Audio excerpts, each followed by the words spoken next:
వెనిజువెలాలో వరుస భూకంపాలు సృష్టించిన విలయంతో మృత్యుఘోష వినిపిస్తోంది. ఈ విపత్తు ధాటికి ఆ దేశం అతలాకుతలమైంది. ప్రాణ నష్టం కూడా భారీగానే ఉంది. ఈ విపత్తు కారణంగా మరణించిన వారి సంఖ్య 188కి పెరిగింది. మరో 1500 మంది గాయపడ్డారు. రాజధాని కారకాస్తో పాటు లాగువైరా నగరంలో వందలాది భవనాలు కుప్పకూలడంతో అనేక మంది ప్రాణాలతో శిథిలాల కింద చిక్కుకుపోయారు. ప్రభావిత ప్రాంతాల్లో సహాయక చర్యలు ముమ్మరంగా కొనసాగుతున్నాయి. శిథిలాల కింద చిక్కుకున్న వారిని గుర్తించి ఆసుపత్రులకు తరలిస్తున్నారు.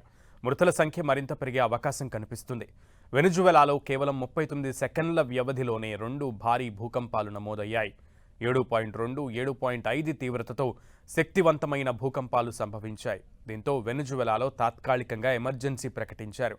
తీవ్రంగా దెబ్బతిన్న సైమన్ బోలివర్ అంతర్జాతీయ విమానాశ్రయాన్ని మూసివేశారు. గత శతాబ్ద కాలంలో ఆ దేశంలో సంభవించిన అత్యంత వినాశకరమైన భూకంపం ఇదేనని అంతర్జాతీయ నిపుణులు చెబుతున్నారు.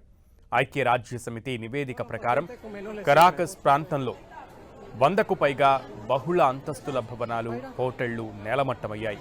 ప్రస్తుతం కనీసం 200 నుంచి 250 మంది వరకు ప్రాణాలతో ఈ శిథిలాల కింద చిక్కుకున్నట్లు తెలుస్తోంది. వారిని కాపాడడానికి సహాయక సిబ్బంది రాత్రింబవళ్లు శ్రమిస్తున్నారు. ఈ విపత్తు వేళ వెనుజులాకు సాయం అందించేందుకు పలు దేశాలు ముందుకొస్తున్నాయి.